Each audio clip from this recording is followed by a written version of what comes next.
The wind on Ravix 7 didn't howl, it scraped.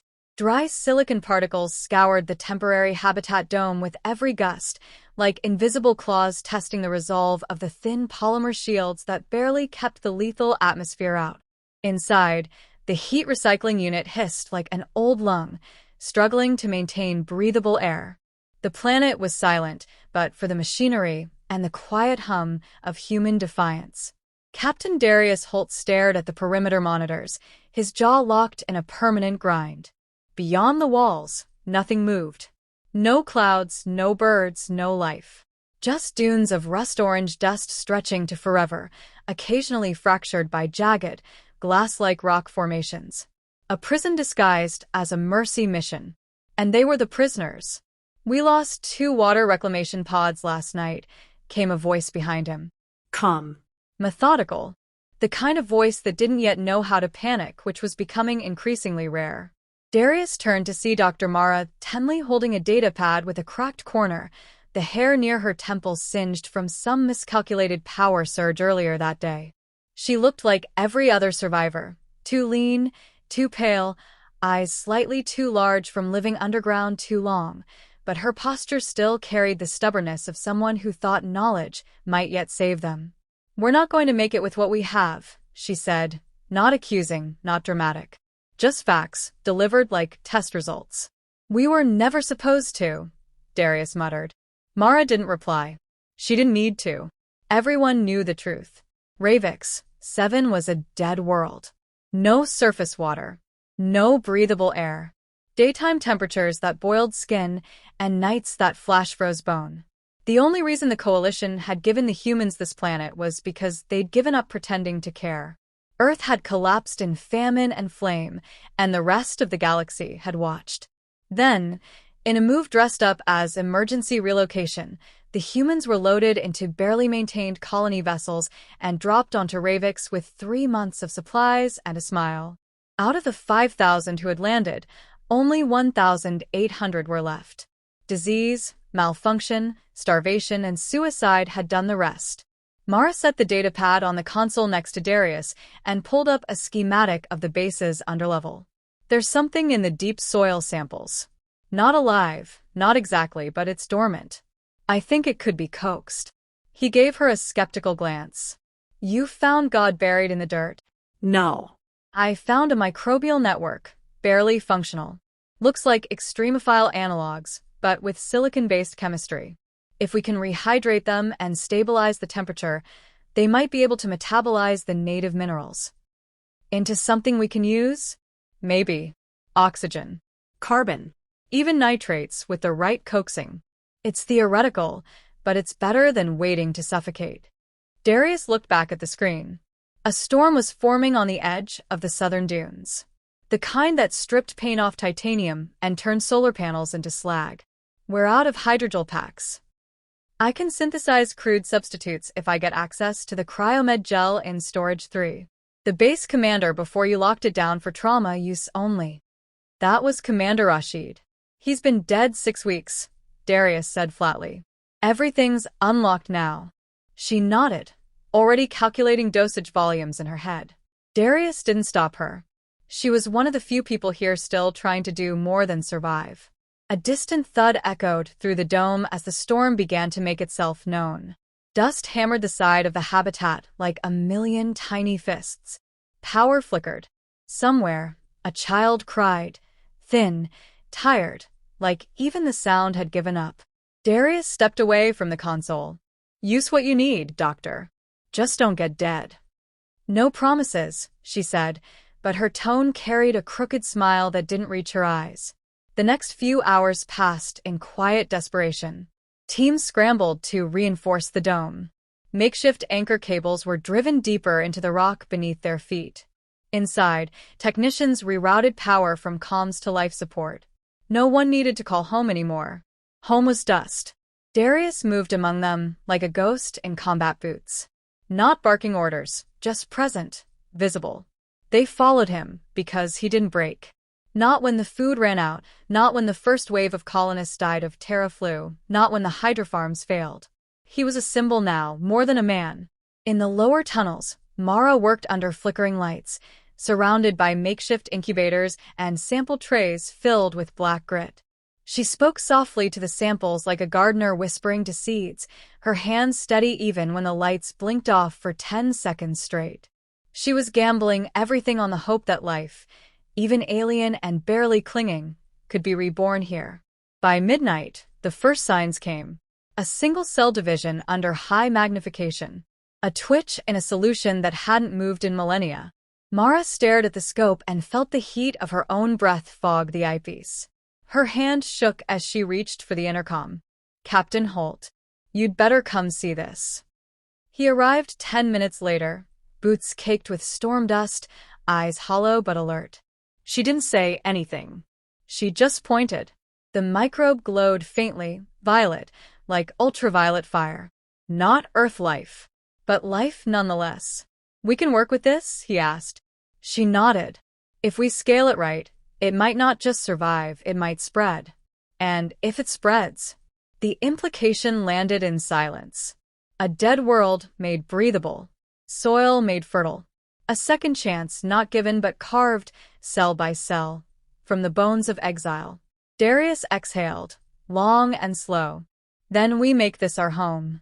Outside, the storm broke against the dome like the rage of a forgotten god. Inside, something new had begun. Not a miracle. A plan.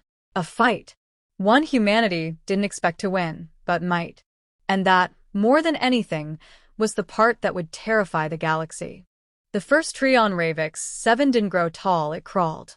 Low to the ground, gnarled and translucent, it coiled like a muscular vine across the blackened soil, drinking from invisible reservoirs made possible by Mara Tenley's microbes. It was ugly, alien, and unmistakably alive. And it was theirs. 3 years had passed since the first colony vessel coughed its dying breath into Ravix's skies and dropped the humans like unwanted freight. 3 years of digging, rationing, adapting. 3 years of deaths that came quieter now, less often, but still heavy. But the colony no longer bled people. Now it bled effort. Will. Progress. Jonas remembered the old dome. He remembered how it smelled of stale oxygen and recycled plastic. Now, as he stood beside Captain Holt on the perimeter bluff, the air tasted faintly metallic, but breathable. The colony's newest atmospheric processor hissed behind them, still jury-rigged but holding. Above, the stars burned clean and sharp. 17% oxygen, Mara reported from below, half buried in a console's wiring. "We're skimming breathable threshold. By next month, we might not need helmets outside for a limited exposure." Darius grunted. "Helmet or no helmet, the K-series storms will still turn you inside out." Mara wiped a smear of synth grease from her cheek. "Good thing we're not planning a beach day." Below the bluff stretched a strange, blossoming sprawl, domes built from scavenged alloy and polymer, hydro towers wrapped in algae tubing, farms glowing under adaptive light panels, and rows of bioreactors running on geothermal power. Humanity had turned Ravix into something it was never meant to be, survivable. And yet, survivable wasn't enough anymore. They'd started asking questions. Questions that worried Darius more than the weather ever did. When do we build a port? Can we mine the southern ridge? Why don't we send a message back? Mara had already tried. They all had, in different ways. The satellites they'd managed to repurpose barely reached low orbit, and every signal broadcast into deep space vanished into silence. If the coalition was listening, they weren't answering. Or worse, they were ignoring. In the subterranean command chamber, now converted from storage tanks and reinforced against tremors, the leadership council gathered. What passed for one, anyway? Darius, Mara, 3 logistics leads, a hydra farmer, and a 12-year-old named Jonas who knew more about the planet's ecosystem than any adult. They didn't call him a prodigy. There weren't enough children for anyone to be labeled anything. He just was. "We can't keep hiding," Mara said. "Sooner or later, the coalition will notice the spike in emissions.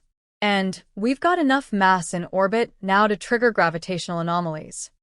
"Let them notice," said Juno, the hydra farmer. "I want them to see what we've done. Let them come. We're not the same people they exiled. They'll come with warships, muttered Ramos, the logistics chief. "We've seen what they do to unauthorized settlements. Quarantine protocols. That's just another name for orbital sterilization." "No one's sterilizing us," Darius said, quietly but definitively. "Not without bleeding for it." Jonas tapped the edge of the table, pulling up a projected map of the southern hemisphere. "There's a mineral anomaly here. Not native. Shallow impact site. Maybe a satellite fragment. I think we can reach it and pull any long-range components it has." Everyone turned to him. He didn't flinch.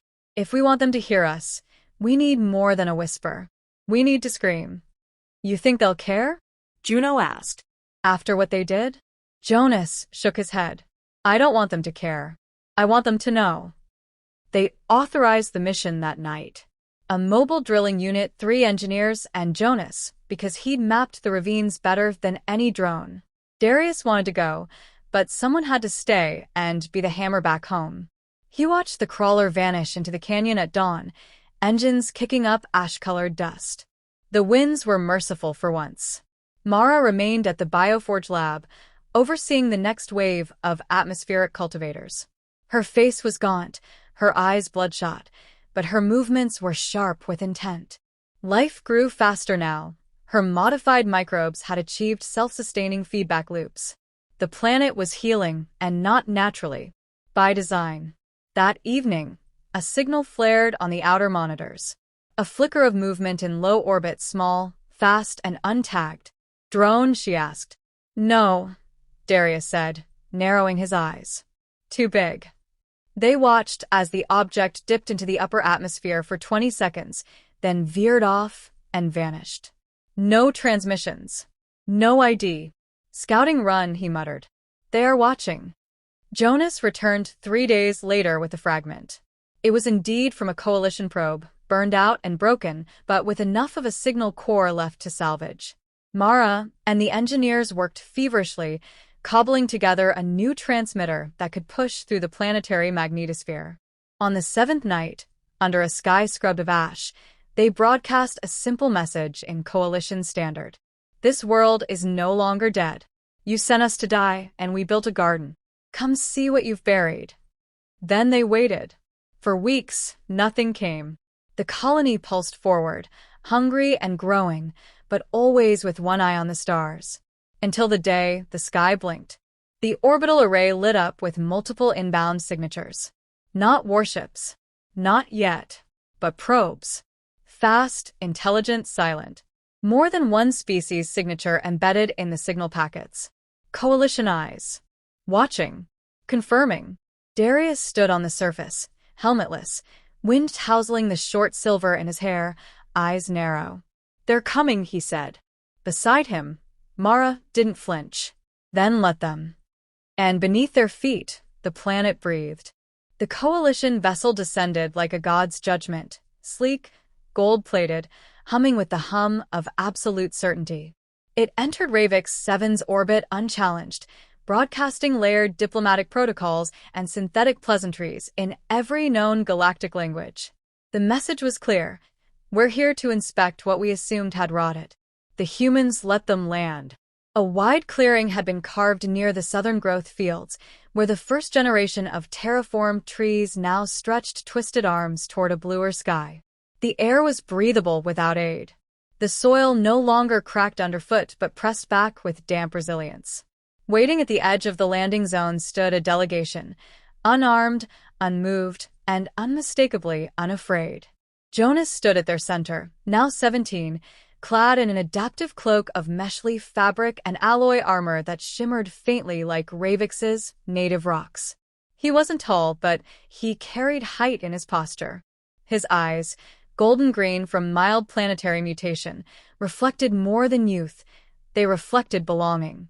Beside him, Mara Tenley stood with her hands clasped behind her back. Her hair was silvered now, eyes sunken but fierce. And behind them loomed Darius Holt, armor scuffed, hands calloused, gaze unreadable. A warrior who had nothing left to prove, only something to defend. The coalition ship extended a ramp with the theatrical grace of political ceremony. From it emerged 3 envoys, one Cerati, all spines and whispering pheromones. One Velson diplomat, its gelatinous form draped in floating metal rings, and, most significantly, a human, Ambassador Rielan Ward, pale and perfumed, his clothes pressed by machines, his hands empty of labor. Ward stepped forward, glancing around with poorly masked disbelief. You built this? With what we gave you? Mara took one step forward. No. In spite of what you gave us. The Sarati hissed in its native dialect, translated instantly by Ward's neural implant. This world was classified uninhabitable. This contradicts our data. Jonas smiled faintly. Your data was incomplete. They offered no tour. No apologies. No desperate plea for recognition. The envoys walked among the gardens of stone-rooted trees, the aqueducts wrapped in growing vines, and the energy spires forged from salvaged starship cores. They watched trained fauna, native species bio-guided by Jonas and his team, circle the outskirts in silent, coordinated patterns. Not pets. Not weapons. Ecosystem sentinels. You broadcast an unauthorized message across sovereign networks, said Ward, trying again. That's a violation of interstellar protocol. Darius's boots crunched forward. So was exiling an entire species to die without oversight or consent. I don't recall a tribunal for that. The Velson pulsed a light blue, a diplomatic signal for unease. You've made contact with other species, yes? Jonas nodded. The Xati came 2 months ago. Traded us advanced carbon-weaving tech for water reclamation bacteria. We didn't beg. We bargained. That's illegal, Ward snapped. You're not recognized as an autonomous system. We don't need your recognition, Mara said. We have results. Ward looked around again, slower this time. The trees, the air, the data towers humming with geothermal power. Children running, laughing, real laughter, unforced and unafraid. The human settlement had not merely survived. It had flourished, grown teeth, grown roots. You must understand, the Sarati envoy said, claws twitching. This is dangerous. If others see what you've done, it will undermine the narrative. Darius smiled for the first time. It was not warm. Good. Ward cleared his throat. The council will need to respond. There will be pressure, economic, political, perhaps military. Mara tilted her head. Then respond. We're not going anywhere. And if the council decides this colony must be erased? Ward asked, softly now. Jonas stepped forward until he stood eye to eye with the ambassador. Then we'll defend what we've built. With every root, every cell, every blade of genetically bred glassgrass. We didn't come here to conquer. You sent us here to die. We chose to live instead. And we will not be erased again. Ward looked at him long and hard, searching for weakness and finding only certainty. The envoys left within the hour. They offered no deals, no threats, just silence and measured glances that carried implications too vast to voice on foreign soil. The ship lifted back into the sky with the weight of uncertainty pressing against its gleaming hull. In the silence that followed, the colony did not celebrate. They prepared. Darius walked the outer walls that night, watching the stars like a man who remembered what it was to be hunted. They'll come back, he said. They always do, Mara answered beside him.